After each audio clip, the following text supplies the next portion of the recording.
Hello बच्चों, let's read the question. The question says, explain giving four reasons why did the industrialists of Europe prefer hand labor over the machines during the 19th century.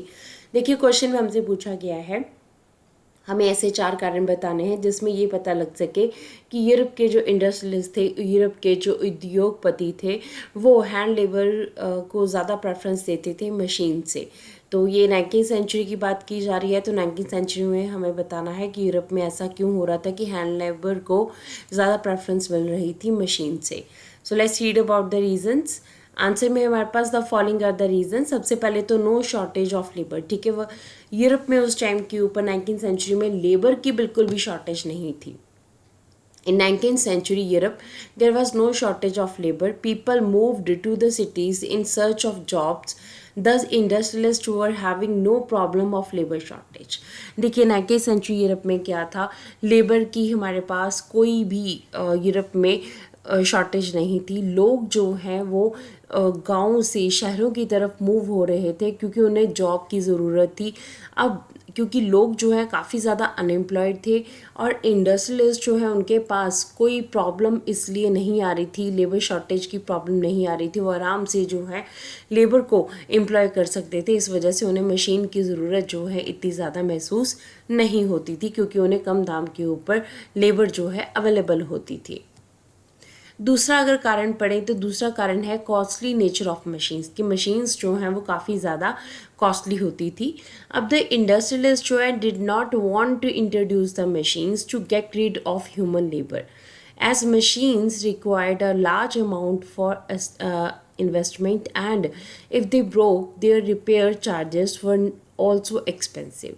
देखिए अब industrialist क्या कर रहे थे, industrialist जो है बिल्कुल नहीं चाहते थे मशीन्स को इंट्रोड्यूस करना। क्यों? क्योंकि देखिए उन्हें जो ह्यूमन लेबर मिल रहा था, उन्हें जो लेबर ऑलरेडी मिल रही थी वो क्या थी, वो काफ़ी चीप होती थी, काफ़ी सस्ती होती थी। अब उनके पास लार्ज अमाउंट में अगर लेबर अवेलेबल था तो वो मशीन्स को इंट्रोड्यूस बिल्कुल भी नहीं करना चाहते थे। क्यों? क्योंकि एक तो ये कि मशीन्स को इंट्रोड्यूस करने में उनकी काफ़ी ज़्यादा इन्वेस्टमेंट लग रही थी, उन्हें काफ़ी ज़्यादा कैपिटल पैसा जो है वो लगाना पड़ रहा था, और अगर मशीनें टूट भी जाती थी तो उनके रिपेयर के चार्जेस काफ़ी ज़्यादा होते थे, जिसकी वजह से उस टाइम के ऊपर जो इंडस्ट्रियलिस्ट थे वो हैंड लेबर को प्रेफरेंस देते थे मशीन्स की जगह। थर्ड अगर हम देखें तो handmade products symbolize the refinement and class, कि उस टाइम के ऊपर यूरोप में हैंडमेड प्रोडक्ट्स जो होते थे, हाथों से बनी चीज़ें होती थी, उन्हें ज़्यादा क्लासिक माना जाता था, ज़्यादा अच्छा माना जाता था मशीन गुड्स की कंपैरिजन में। In Europe at the time handmade products symbolize refinement and class. कहते हैं 19th सेंचुरी में यूरोप में हैंडमेड प्रोडक्ट्स जो थे वो सिम्बोलाइज करते थे किस चीज़ को, वो रिफाइनमेंट और क्लास, यानी कि वो काफ़ी क्लासिक थे, और क्योंकि वो काफ़ी ज़्यादा अच्छे तरीके से बनाए जाते थे, एक एक जो पीस बनाया जाता था वो अलग अलग हाथों से बनाया जाता था, तो इसकी वजह से वहाँ पर रिफाइनमेंट काफ़ी ज़्यादा थी, चीज़ें काफ़ी क्लैरिटी से उनमें उनको नज़र में आती थी। So as they were individually made and designs were different. अब क्योंकि डिज़ाइंस जो है उनके डिफरेंट होते थे, हर पर्सन जो है वो अलग अलग चीज़ को बना रहा है।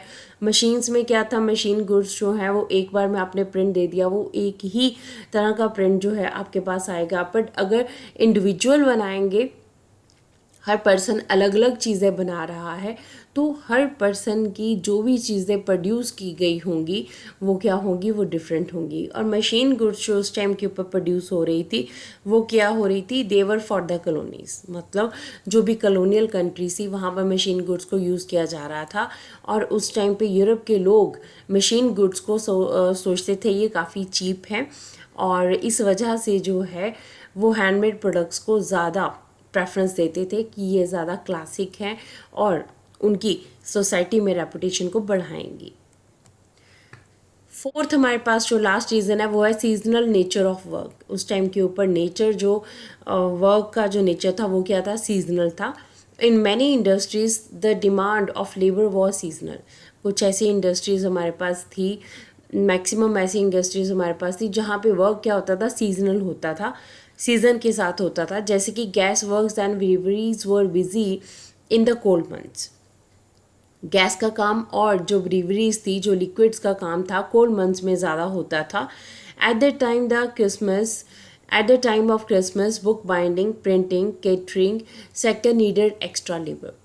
अब इसके साथ साथ कहते ठंडे जो महीने होते थे, ठंड के जो महीने होते थे, उस टाइम के ऊपर गैस का वर्क और ब्रेवरी यानी कि जो ड्रिंक्स होती थी उनका वर्क ज़्यादा होता था। उसके साथ साथ क्रिसमस के टाइम के ऊपर भी लेबर की ज़्यादा डिमांड रहती थी, क्योंकि उस टाइम पे बुक बाइंडिंग की ज़रूरत होती थी, प्रिंटिंग केटरिंग सेक्टर की ज़रूरत होती थी।